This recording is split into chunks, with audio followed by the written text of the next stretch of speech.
Oh, hey there, SUNY Cortland. Welcome to another episode of CSTV News. I've missed you. Last week was a crazy week in politics and sports. Michael Bloomberg joined the Democratic debate stage in Nevada and took some serious heat from all the other candidates.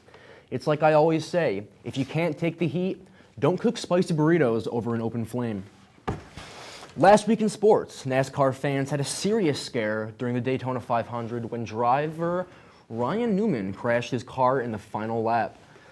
This crash would have probably been fatal if it wasn't for all the safety measures put in place after Dale Earnhardt Sr.'s deadly crash in 2001. A horrifying reminder to always wear your seatbelt. I know I do. And now to Yulia with a special report on the pink tax. Hello all and welcome back. This week I'm going to switch up my typical update on the coronavirus to a topic that is very dear and near to me.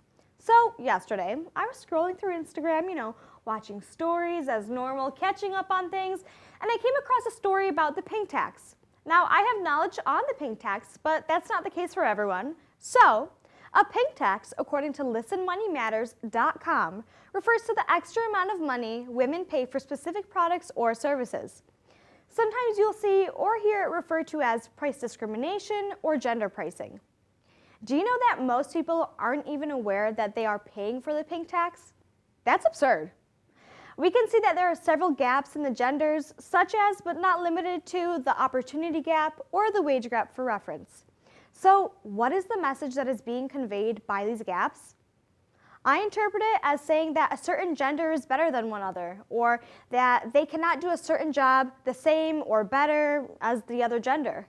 This makes no sense. There's no difference between female deodorant and male deodorant, yet the female deodorant is set at a different price point. At Target, Dove Men's Care 3-ounce deodorant costs $4.89. A female version of Dove Women's Care, 2.6 ounces, costs $5.99. Now, not only is this a $1.12 difference, but the women's deodorant has less product by 0.4 ounces. This is deodorant, something that people of all genders use on a daily basis. ListenMoneyMatters.com says that there has been a lot of research on the pink tax found overall, and that women are paying more than men 42% of the time. How much more? About $1,300 more a year in extra cost. No big deal, right? That's $1,300 that cannot go into a women's retirement fund. And don't forget, women live longer than men, so we need that retirement money. Here's another example of a price-product difference in regards to self-care products. Tampons and pads are subject to sales tax because they are considered luxury items. Now, ladies, gentlemen, everyone, periods certainly are not a luxury. Take it from me. And I'm sure that every other woman would agree. Now, quote, recently, some companies have been stepping up against unfair pricing and making moves towards high-quality, ultra-low cost prices. Harry's is one of them. Harry's is a gender-neutral product-first company that sells shaving products and other excellent skincare products that are of the cheapest that you can find without compromising on quality. And I can definitely back them up. I use Harry's. So yes, finally an affordable shave club that works for women. Let's push more companies to take the steps that Harry's has started to take. That's all for now. Thanks, everyone.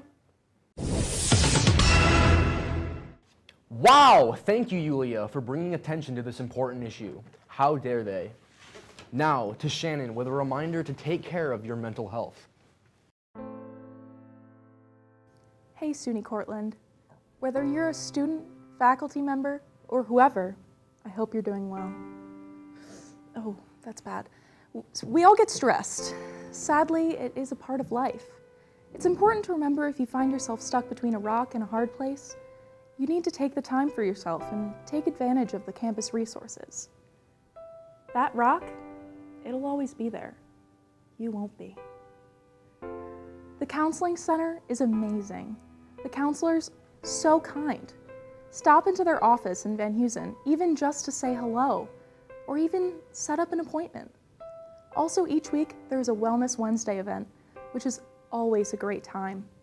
This week, hazing prevention, sweating the small stuff with Lauren Phillips, 7:30 in the Corey Union Function Room. Lauren will shine a light on interactions that lead to pain, embarrassment, and alienation associated with hazing. My own personal stress reduction tips include taking a nice walk around campus, reading a book that isn't a textbook for once, putting on a face mask, or even hitting the gym if that's what you're into. Well, we have all seen Cortland alum Kevin James's weight loss transformation, and it may have cost him an arm and a leg, but nevertheless, he's an inspiration to all of us. Speaking of, one of my favorite stress relievers is just catching up on Kevin James. He's lost a decent amount of hair up there since the ripe age he was during Mall Cup 1 and Mall Cup 2. His upcoming tour might result in a fully shiny noggin due to his stress. Don't let that be you. I'm sure if Kevin was here, he would see the counseling center and go to Wellness Wednesday to deal with his stress. Now that's a book we can all tear a page out of. Well, that's all I have for you, SUNY Cortland. Remember not to cry over spilled milk. Well, actually, I take that back. Cry about whatever you want. Tears are better out than in. Your emotions are valid, always.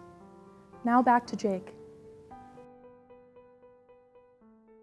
Thank you, Shannon, for that important reminder. Nice blanket. And now, Nicole has a reminder for you seniors. Hey Red Dragons, graduation is coming up soon. If you're a senior, make sure you apply for your degree and the graduation ceremony through your My Red Dragon account. The deadline is March 1st. Back to you, Jake. Thank you, Nicole, for that important reminder. And now, Parker Senku, our cinema campus expert, with a review for the new Sonic film. Hello and welcome to your bi-weekly bit of movie expertise. I'm Parker Senku, your campus cinema expert, and today I'll be discussing a film that'll no doubt evoke some nostalgia in many of us. Sonic the Hedgehog is directed by Jeff Fowler and stars Ben Schwartz, Jason Marsden, and Jim Carrey.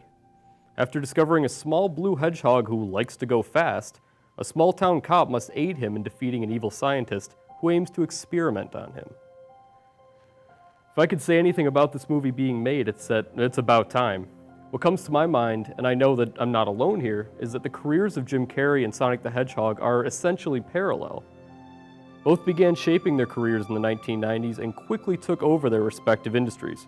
While Carrey was climbing the ranks of the movie business, there came Sonic going real fast as he does, making his way onto consoles everywhere and collecting all those coins in the form of revenue for the Sega company.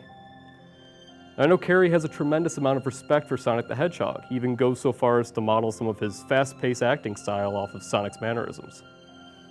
Nonetheless, there was always that sense of competition between the two, and in this film, they finally get to meet for a chance to duke it out. Carrey versus Sonic once and for all, each representing their own respective entertainment industries. I believe that Sonic deserves an honorary Oscar just for his icon status. This is a great movie, and I think this is a crossover event that will go down into history, similar to King Kong versus Godzilla, Freddy versus Jason, or Batman versus Superman. Luckily now we have Jim Carrey versus Sonic the Hedgehog. Luckily we have a little hometown theater that's geared up and ready to show this film. I've seen it at 9 different theaters so far, and this has been my favorite viewing experience yet. Jake, back to you. Gee whiz, I can't wait to see that film. I love video games and Jim Carrey. He's my spirit animal. And that's it for CSTV this week. I hope you have a wonderful week, and I'll be thinking of you always.